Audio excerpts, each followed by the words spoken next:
This video is about why Jesus chose the darkest corner of the ancient world to launch his church. While the gates of hell is often treated as a metaphor, for the disciples, it was a literal place with a terrifying history. Jesus took his disciples on a 25-mile trek north to Caesarea Philippi, which was not a holy pilgrimage. This city was a center of Greco-Roman paganism, the equivalent of a modern, quote, red light district.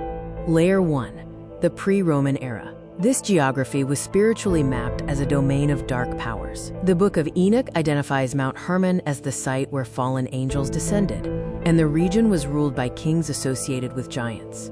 Layer 2. The center of idolatry.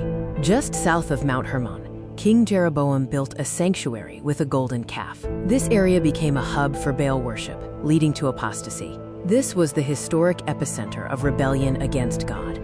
Layer 3. The sanctuary of Pan. The city was dedicated to Pan, the Greek god of nature. Pagans believed fertility gods returned through this cave in spring. For the pagan mind, this cave was literally the physical doorway to the underworld, the gate of Hades. The worship practices here were abhorrent. Rituals involved bestiality to entice the god Pan to return from the underworld. It was a city of people eagerly knocking on the doors of hell. This is the backdrop against which Jesus speaks. This location served as the setting for the quote, graduation speech. Jesus asks, "Who do you say I am?" And Peter replies, "You are the Christ, the Son of the living God." Peter's confession directly challenges the quote, dead fertility gods dominating the landscape. Jesus was likely not just using a metaphor, he was gesturing to the ground beneath them. By standing on the rock of the gods, Jesus declared ownership. He is building his church on reclaimed ground, atop the region's most morally decayed location. Jesus says, "The gates of hell shall not prevail against it." In the ancient world, gates were defensive, not offensive. If the gates cannot prevail, it means the church is the attacking force. Jesus promised hell could not withstand an attack from the church. This is a call to offense. The disciples were granted the authority to conquer hell. They were commissioned to storm the gates, to go to places filled with corruption and liberate the captives. The shift is from hold the fort to storm the gates.